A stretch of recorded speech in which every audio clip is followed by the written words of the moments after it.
हम ज़ईफ़ों के लिए क्या करें? मतलब जो एक समाज होता है, उस समाज में जो इंसान जीते हैं, जब वो जीते हैं तो मुख्तलिफ़ एज ग्रुप्स में जीते हैं। हम जो मरहले की बात कर रहे हैं, ये उन लोगों की बात कर रहे हैं जो समाज को अपना सब कुछ दे चुके होते हैं, याद रखिए एक तरह से।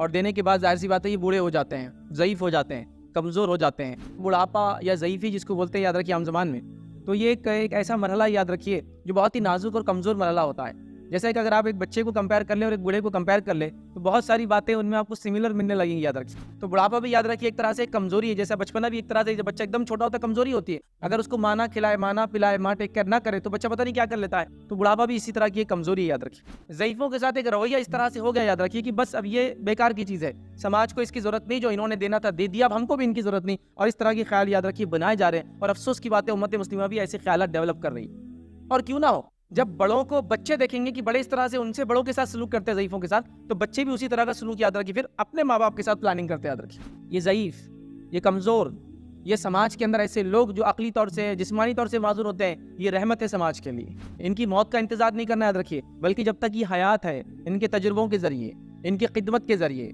इन पे खर्च करने के ज़रिए इनकी दुआएँ लेना चाहिए। जो भी समाज अपने ज़ईफ़ों की खिदमत नहीं करता, जो भी समाज अपने ज़ईफ़ों को बोझ समझता है, याद रखिए, वो समाज ना दुनिया में तरक्की कर सकता है, ना आखिरत में तरक्की कर सकता है, याद रखिए। ऐसा ज़ईफ़ उसको औलाद भी नहीं है, ऐसा ज़ईफ़ उसको रिश्तेदार भी नहीं है, तो ये समाज का ज़िम्मा है उसकी खिदमत करे।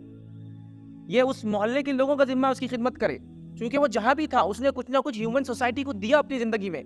अब उसको डिज़र्व करता है, क्योंकि उसके पास कोई है नहीं, वो डिज़र्व करता है कि आपकी खिदमत हो। आप रास्तों पे चलिए, कई ऐसे लोग हैं जो घरों से बाहर हैं, बूढ़े हैं, हमको उनका ख्याल रखना चाहिए। उसके लिए सोशल ऑर्गेनाइजेशंस होना चाहिए, ऐसी कमेटियाँ होना चाहिए, मस्जिद की तरफ से ऐसे लोग अपॉइंट होना चाहिए। हम लोगों को इसकी प्लानिंग और तैयारी करना पड़ेगी, याद रखिए।